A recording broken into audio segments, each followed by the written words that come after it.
오늘 하나님께서 우리에게 주시는 말씀은 잠언 19장 20절로 29절까지 말씀입니다.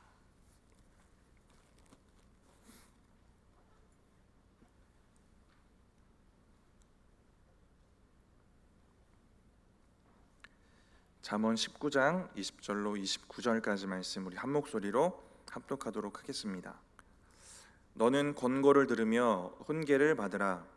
그리하면 내가 필경은 지혜롭게 되리라. 사람의 마음에는 많은 계획이 있어도 오직 여호와의 뜻만이 완전히 서리라. 사람은 자기의 인자함으로 남에게 사모함을 받느니라. 가난한 자는 거짓말하는 자보다 나으니라. 여호와를 경외하는 것은 사람으로 생명에 이르게 하는 것이라. 경외하는 자는 족하게 지내고 재앙을 당하지 아니하느니라. 게으른 자는 자기의 손을 그릇에 넣고서도 입으로 올리기를 괴로워하느니라. 거만한 자를 때리라. 그리하면 어리석은 자도 지혜를 얻으리라. 명철한 자를 견책하라. 그리하면 그가 지식을 얻으리라. 아비를 구박하고 어미를 쫓아내는 자는 부끄러움을 끼치며 능욕을 부르는 자식이니라.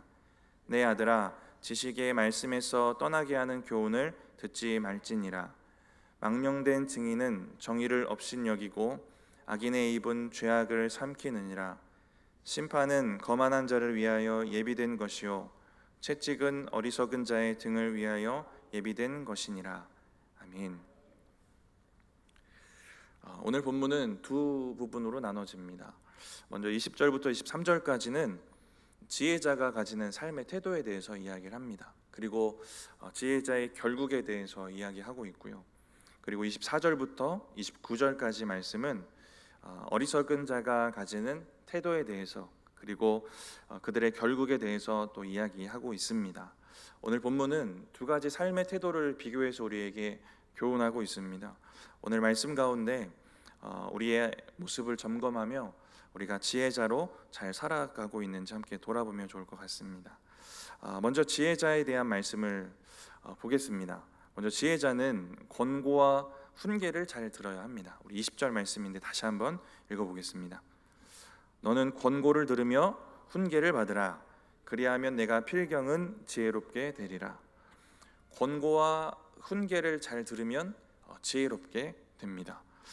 그런데 권고와 훈계를 잘 듣고 지혜롭게 되어야 하는 이유가 있습니다. 여러 이유가 있겠지만 이어지는 본문 가운데 이렇게 이야기하고 있습니다. 우리 21절 말씀 같이 읽어보겠습니다. 사람의 마음에는 많은 계획이 있어도 오직 여호와의 뜻만이 완전히 서리라. 우리가 권고와 훈계로 하나님의 지혜로 우리를 채워가야 하는 이유는 결국 하나님의 뜻만이 성취되기 때문입니다. 사람이 세우는 계획, 내가 내 지혜로 만들어 놓은 계획보다 그래서 우리 하나님의 뜻이 중요한 것입니다. 우리의 인생은 어떠한 목적이든 어떠한 목표든 그곳을 향해 나아가고 있습니다. 근데 그 목표의 지점이 어디 있고 결론 지점이 어디인가, 우리의 삶의 그 태도와 또 삶의 방향에 따라 달라지지 않겠습니까?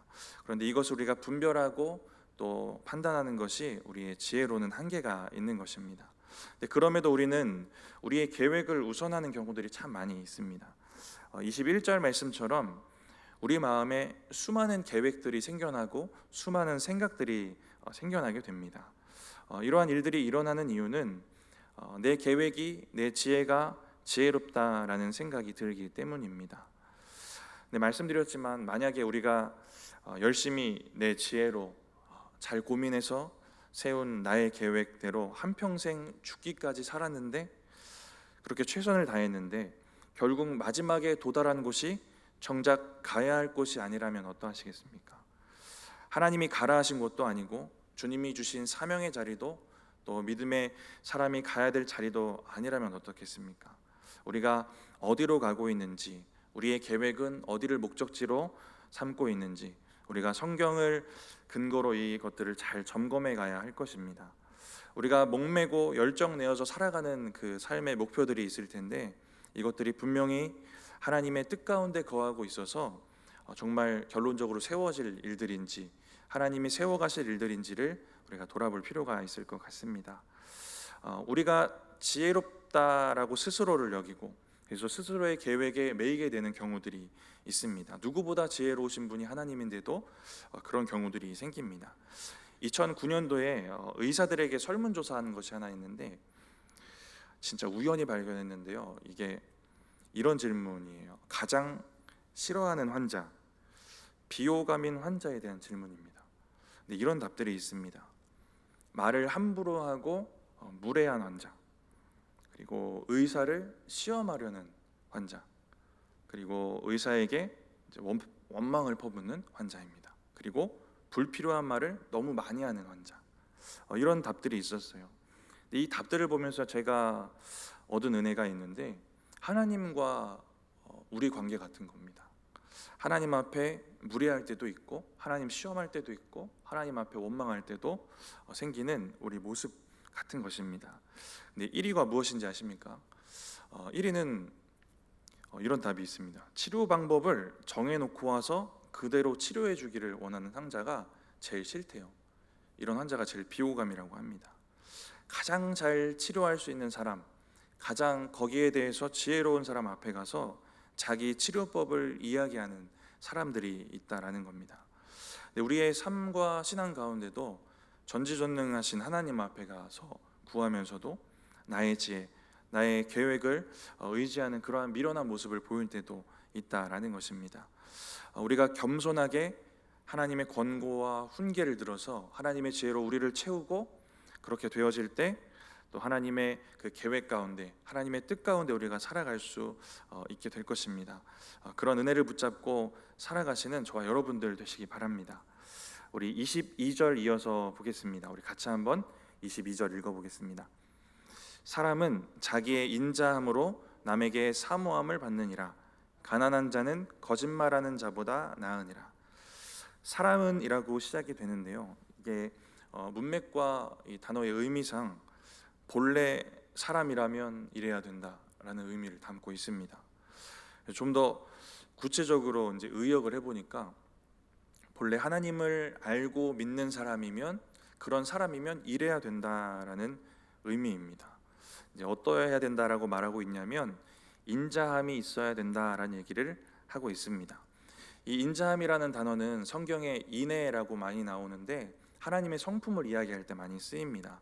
변함없고 한결같으신 하나님의 그 사랑의 성품이 인애입니다. 이런 하나님의 성품처럼 남을 사랑하고 남에게 선을 베푸는 그러한 사람, 그러면서도 하나님처럼 변함없이 한결같이 대가도 바라지 않는 그러한 마음이 있는 사람이 되어야 한다라는 것입니다. 본래 하나님을 믿는 사람이면 그래야 한다, 사람이라면 그래야 된다라는 얘기를 하고 있습니다. 그래서 어떤 번역에는 22절을 이렇게 번역을 합니다. 무릇 사람이란 남을 한결같이 따뜻하게 아껴주면서 살아야 하느니라 라는 얘기를 하고 있습니다. 우리가 예수 믿는 증거가 여러 가지 있겠지만 예수를 믿는다는 확신이 드는 많은 증거 중에 하나가 저는 사람에 대한 사랑, 인간애라고 생각이 됩니다. 하나님이 우리에게 주신 그 새 계명처럼 하나님을 사랑하는 건 어쩌면 당연하게 느껴질 수 있겠지만 또 그 말씀처럼 우리에게 또 본능적으로 사람에 대한 사랑이 생겨지는 것 같아요. 그래서 청년의 수련회 때도 하나님 믿고 생겨난 변화에 대해서 이야기를 하면서 이 인간에 대한 얘기를 했었는데 저에게는 예전에 하나님을 믿어도 여전히 삶과 인생에 해결되지 않는 문제들이 있었습니다. 여전히 가정은 깨어져 있고 여전히 가난하고 여전히 병든 몸을 가지고 있고 이런 이야기를 하면서요. 그래서 내 삶만 돌아보고 챙기기도 버거운 게 맞는데 근데 다른 사람이 눈에 보이더라 이런 얘기를 했던 기억이 납니다. 근데 저만 그런 게 아니라 이런 건 누구의 강압도 누구의 요청도 그런 것도 없어도 그냥 자연스럽고 본능적으로 하나님 사랑하면 사랑할수록 우리 안에 생겨지는 것 아니겠습니까? 마태복음 25장에 보시면 의인들을 향해 이런 칭찬을 하십니다. 잘 아시는 말씀인데요. 우리 같이 읽어보겠습니다. 마태복음 25장 35절 36절 말씀입니다. 내가 줄일 때에 너희가 먹을 것을 주었고 목마를 때에 마시게 하였고 나그네 되었을 때 영접하였고 헐벗었을 때에 옷을 입혔고 병들었을 때에 돌보았고 옥에 갇혔을 때에 와서 보았느니라. 이 칭찬을 받은 의인들의 반응이 무엇인지 아십니까? 의인들이 자기들은 그런 적이 없다라는 얘기를 해요. 본인들이 언제 그랬냐라는 얘기를 합니다. 그때 주님이 유명한 말씀 주시지 않습니까? 지극히 작은 자 하나에게 한 것이 곧 내게 한 것이니라 라는 말씀을 주십니다. 의인들은 이게 주님께 하듯 하는 것이다 라는 걸 정확히 모르면서도 그냥 그들에게 자연스럽게 되어지는 일들이었다라는 겁니다. 그들의 삶이고 그냥 그들의 본능적인 일이었어요. 사람을 향한 그 섬김과 그 봉사가 그들의 본능이었다라는 것입니다. 이처럼 성경은 참 아름다운 이야기로 이렇게 가꿔져 있지만 우리의 삶에는 이처럼 본능적으로 또 한결같이 누군가를 사랑하는 게 쉬운 일만은 아닙니다. 우리의 능으로는 잘 안 되는 것이 맞습니다. 그런데 우리 안에 하나님에 대한 사랑이 있고 그 은혜가 막 가득 차서 뜨거우면 이게 또 가능한 일이 되지 않습니까? 성령의 도우심과 또 이 은혜로 저와 여러분의 삶이 늘 이러하기를 축복합니다. 22절의 뒷부분 내용을 보시면요, 가난한 자는 거짓말하는 자보다 나으니라 라고 합니다. 어떻게 생각을 해보면 앞에 있는 내용과 뭔가 이게 상관이 없는, 별로 연결성이 없어 보입니다. 근데 이 앞부분에 나오는 인애라는 것을, 인자함이라는 것을 중심으로 풀어보면 이렇습니다. 가난한 자는 가난하지만 다른 이를 위해 인애를 베풀 그런 마음이 있는 사람. 근데 거짓말하는 사람은 다른 이를 도울 여력은 있는데 도울 수 없다고 거짓말하는 자들로 생각해 볼 수가 있습니다. 이런 사람들이 많습니다. 돈이 있으면, 상황이 열려지면, 하나님이 무엇을 해주시면 내가 섬기고 돕고 하나님의 일들을 하겠습니다 라는 말을 하는 사람들이 많이 있어요. 그런데 22절은 그 논리와 상반되는 이야기를 하고 있습니다. 가난해도 인애를 가지고 누군가를 도울 수 있다. 이런 믿음이 있는 사람이 지혜자 아니겠습니까? 없어도, 부족해도, 가난해도 할 수 있는 것이 우리 하나님의 명령을 따라 사는 일인 줄 믿습니다. 이렇게 하나님이 원하시는 그 인애를 가진 삶을 우리의 형편과 상황을 넘어서 잘 감당하여 내시는 저와 여러분들 되시기 바랍니다. 우리 23절 말씀 같이 읽어보겠습니다. 여호와를 경외하는 것은 사람으로 생명에 이르게 하는 것이라. 경외하는 자는 족하게 지내고 재앙을 당하지 아니하느니라. 이제 지혜자의 그 삶의 태도에 대한 말씀, 그 단락을 마무리하면서 이제 지혜자의 결국에 대한 얘기를 하고 있습니다. 이들은 결국 얻게 되는 것이 생명입니다. 생명에 이르게 된다라는 얘기를 하고 있는데요. 우리는 선악과 사건 이후에 우리의 인생이 죽음으로 하루하루 가게 되었습니다.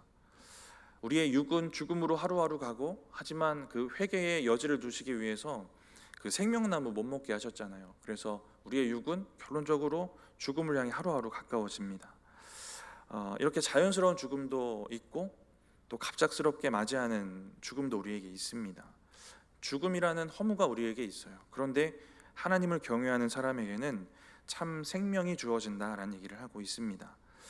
그리고 말씀을 보시면 족하게 지내게 된다, 참 만족이 주어지는 것에 대해서 또 이야기하고 있습니다. 하나님을 경외하는 믿음이 없고 이러한 삶이 없으면 우리의 결국은 죽음을 향해 가는 허무이고 채워도 채워지지 않는 결핍밖에 없는 것입니다. 하나님이 없으면 그렇지만 우리가 하나님을 경외하며 살아갈 때에 참 생명과 참 만족의 은혜가 우리 가운데 있을 것이다 라는 것입니다. 하나님 앞에 지혜자로 살아가신 저와 여러분들 되시기 바랍니다. 그래서 하나님이 허락하신 이 참 생명과 참 만족의 은혜가 저와 여러분의 삶 가운데 가득 채워지기를 축복합니다. 우리 이어지는 단락 같이 보겠습니다. 24절, 29절은 우리가 멀리해야 될 어리석은 자들의 그 악한 삶의 태도에 대해서 이야기를 합니다. 우리 24절부터 먼저 같이 읽어보겠습니다.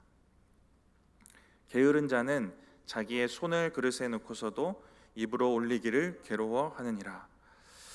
19장에만 해도 그렇고 잠언 전체적으로 게으름에 대한 얘기가 진짜 많이 나옵니다. 근데 저는 고르고 고른다면 이 구절이 가장 게으름의 그 끝판왕 같아요. 제일 심각한 말씀 같습니다. 그렇지 않습니까? 네. 그러니까 혹시 새벽에도 이 얘기했는데 혹시 밥을 막 차려놓고 막 국도 떠놓고 수저도 갖다 놓고 수저도 국에 담갔는데 떠먹기 귀찮아서 안 드시는 분 없잖아요.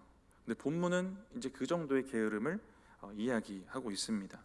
이 정도 게으름이면 영적인 문제이기도 한데 병원도 가봐야 될 것 같지 않습니까? 심각한 문제입니다. 근데 이 정도인 분은 아마 없을 거예요. 그래서 이 말씀을 이렇게 적용하면 아마 적용할 수 있는 분이 많이 없을 것 같습니다. 근데 24절을 제가 이렇게 묵상을 해봤어요. 그릇도 있고 음식도 있습니다. 그럼 그 사람은 밥을 먹은 계획을 세운 것 아니겠습니까? 밥을 먹어야겠다. 그런데 그 계획을 이루려는 작은 노력조차 하지 않는 것입니다. 근데 이게 우리의 육적인 삶에서도 교훈이 되는 것 같아요. 우리 인생에서도 계획을 참 그럴듯하게 세우는데 실행하는 능력이 떨어지는 사람들이 참 많이 있습니다. 근데 누구 이야기하기 전에 저와 여러분의 모습도 그럴 때가 참 많지 않습니까? 제가 4월 달에 코로나 걸렸는데 그게 정확하게 기억이 나는 게 그때 임직식 때 걸렸었거든요. 정확히 기억이 나는데 아무것도 못하고 누워만 있었어요. 진짜 며칠은 아무것도 못하겠더라고요. 그래서 아무것도 못하겠으니까 누워서 그냥 기도하게 되더라고요. 그래서 하나님이 마음을 뜨겁게 하셔서 하고 싶어진 몇 가지 일들이 있었는데 그 중에 하나가 진짜 생뚱맞은 일인데 다이어리 제작입니다. 3년 다이어리라는 것인데 이 다이어리에는 날마다 한 개의 질문이 있어요. 그래서 그 같은 질문을 3년 동안 하는 거예요. 그러면 그 질문에 대한 자기의 그 삶의 태도나 답이 달라지지 않겠습니까? 이미 시중에 이런 형식의 다이어리가 있는데 이거를 신앙적인 질문을 담아서 이제 만들어 보고 싶다.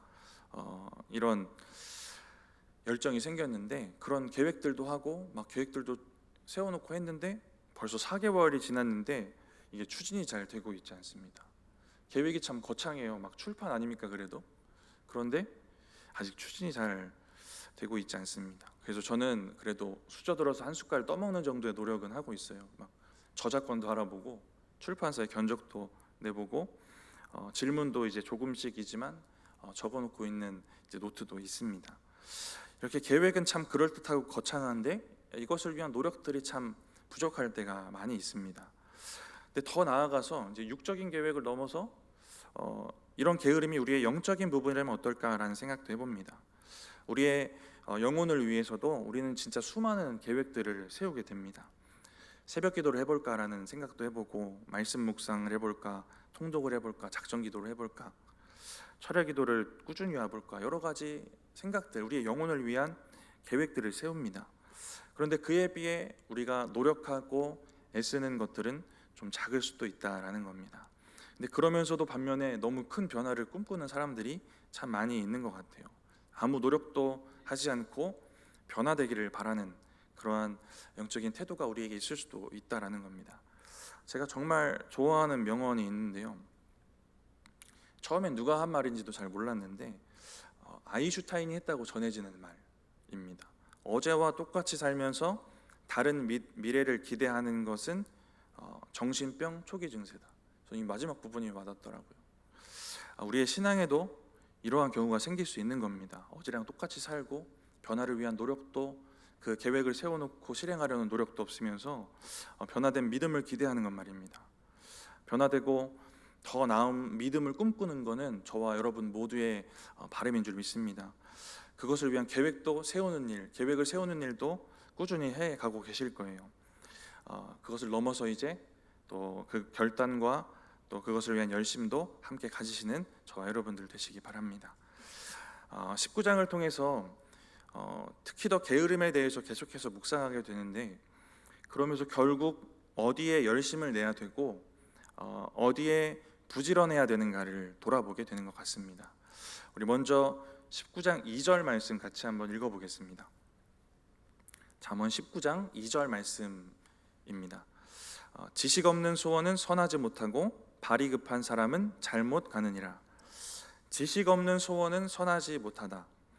지식 없는 소원이 무엇일까요? 이 지식은 하나님의 지식일 텐데 그것이 없는 소원입니다. 이 소원이라는 단어를 찾아봤더니 열성, 욕망이라는 의미가 있습니다. 이 의미로 이 문장에서 사용되었는데 그래서 이 의미대로 정리를 해보니까 하나님의 지식이 없이 그냥 열정만 내는 것. 그래서 2절 뒷부분에 보시면 발이 급한 사람이 잘못 간다고 하는 겁니다. 성급하게 하나님의 지식 없이 그냥 열심만 내고 살아가는 사람이 잘못된 길을 가게 된다라는 것입니다. 21절도 우리가 읽었지만 사람의 마음에는 많은 계획들이 생깁니다. 그런데 그것들이 하나님의 지식 없는 소원이 되어서 우리에게 헛된 열심을 가져올 수도 있다라는 것입니다. 우리가 그래서 하나님의 지식 안에서 하나님의 뜻과 계획을 세우는 것이 중요하다라는 것입니다. 우리의 열심과 우리의 노력이 어디를 향하고 있고 어떤 노력을, 어떤 애씀이 우리의 삶을 가득 채워가고 있는지를 돌아볼 필요가 있습니다. 우리의 신앙적 열심도 돌아볼 필요가 있는 것 같아요. 내가 세상의 것에 너무 치우쳐서 열정은 부리지 않고 있지만 내가 교회 일을 하고 또 하나님의 일들을 감당한다고 하면서 그 열정들이 하나님 앞에 선하지 않은 경우들도 있지 않겠습니까? 이런 부분들까지 우리가 깊이 돌아보고 하나님께서 원하시는 그 참된 열심 가운데 살아가신 저 여러분들 되시기 바랍니다. 우리가 이렇게 참된 것에 열심을 내기 위해서는 제가 19장을 이제 쭉 보면서 이제 얻게 된 결론인데, 그게 가져다주는 것에 대한 믿음이 확고하면 되는 것 같아요. 우리가 지혜 있는 그 열정, 하나님의 지혜가 가져다주는 것에 대한 그 믿음이 이제 확고하면 그렇게 살 수 있는 것 같습니다. 24절을 보니까 계획은 세우고 노력을 안 하는 게 문제였습니다. 근데 그 노력이 가져다주는 것이 귀하고 참 소중하구나, 참된 것이다 라는 믿음이 확고하면 하게 되는 것 같습니다. 그래서 이 8절의 믿음과 16절의 믿음이 우리에게 또 필요한 것 같은데요. 우리 8절부터 같이 한번 읽어보겠습니다. 지혜를 얻는 자는 자기의 영혼을 사랑하고 명철을 지키는 자는 복을 얻느니라. 하나님의 지혜를 따라 살면 이렇게 사는 게 내 영혼을 사랑하는 일이고, 하나님의 명철을 따라 살면 이게 참된 복을 누리는 길이구나라는 그런 믿음입니다. 우리 16절도 같이 읽어보겠습니다. 계명을 지키는 자는 자기의 영혼을 지키거니와 자기의 행실을 삼가지 아니하는 자는 죽으리라. 하나님의 계명을 따라 살면 내 영혼이 지켜진다라는 믿음입니다. 이렇게 살면 이렇게 되는 거구나, 이게 참된 거고 나에게 이런 걸 주는구나 라는 믿음이 확고하면 그렇게 살 수 있을 것이다 라는 겁니다. 저와 여러분에게도 이런 확고한 결론에 대한 믿음이 있어서 그 과정에 대한 삶도 하나님 앞에 아름답게 올려드리시는 저와 여러분들 되시기 바랍니다. 25절도 우리 같이 이어서 보겠습니다.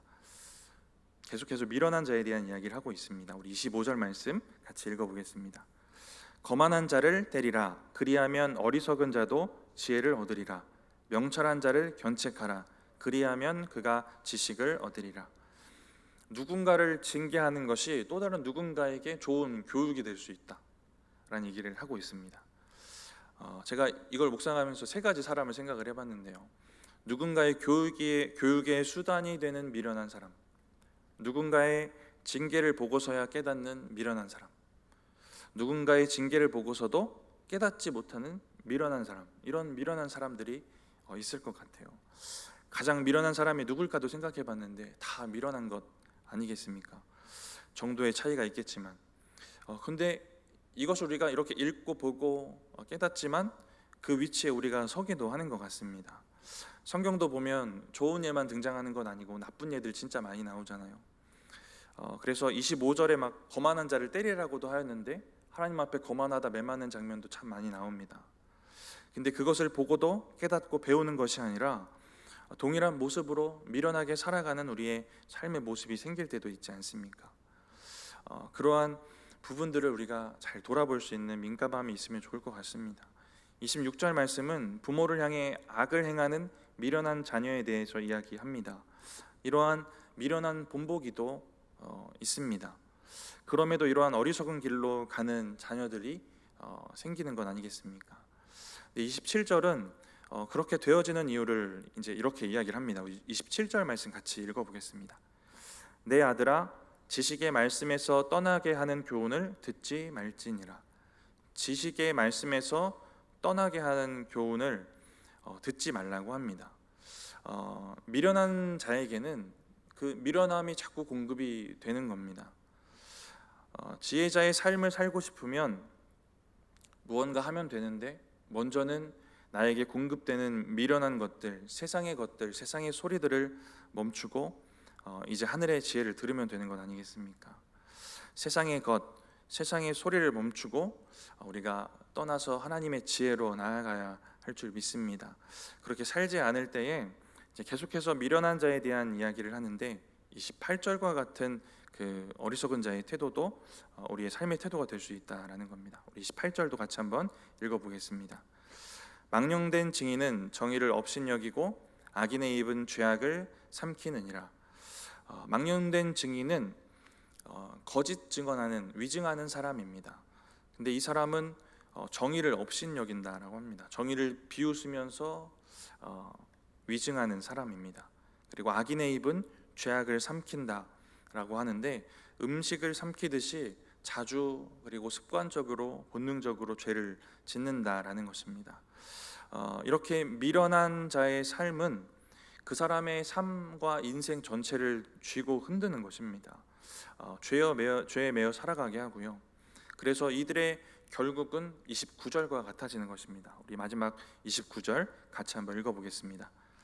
심판은 거만한 자를 위하여 예비된 것이요 채찍은 어리석은 자의 등을 위하여 예비된 것이니라. 미련한 자의 삶에는 이러한 결말이 있고요. 아까 지혜로운 자의 결말을 함께 읽었는데 생명과 만족이 있습니다. 우리는 어떻게 살아가고 있는가 오늘 말씀에 비춰서 돌아보시고 또 지혜자로 살아가시는 그 은혜가 저 여러분에게 있기를 원합니다.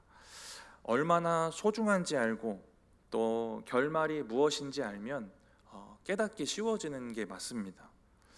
하나님을 경외하고 하나님의 말씀에 그 경청하고 순종하며 사는 게 그렇게 지혜자로 사는 게 얼마나 귀한 일인지 또 그렇게 살면 어떤 결말이 있는지 오늘 본문만으로도 우리가 알게 되었습니다. 얼마나 소중한지 알고 결말이 어떠한지 알면서도 그렇게 살지 못하는 것이야말로 미련한 것 아니겠습니까? 하나님 앞에 더욱더 지혜롭게 살아가셔서 지혜로운 자에게 허락하시는 은혜가 저와 여러분의 삶 가운데 가득하기를 축복합니다. 잠깐 기도하겠습니다. 하나님, 우리에게 허락하신 이 잠언의 말씀을 붙잡고 지혜로운 자로 주님 앞에 서게 하시고 그렇게 살아갈 수 있도록 주님 도우시고 함께하여 주시옵소서. 하나님, 그렇게 지혜자로 살아가는 것에 우리의 인생을 드리게 하시고 우리가 그것에 더 부지런하고 열정 낼 수 있도록 주님 또한 도우시고 함께하여 주시옵소서. 감사합니다. 예수님의 이름으로 기도드립니다. 아멘.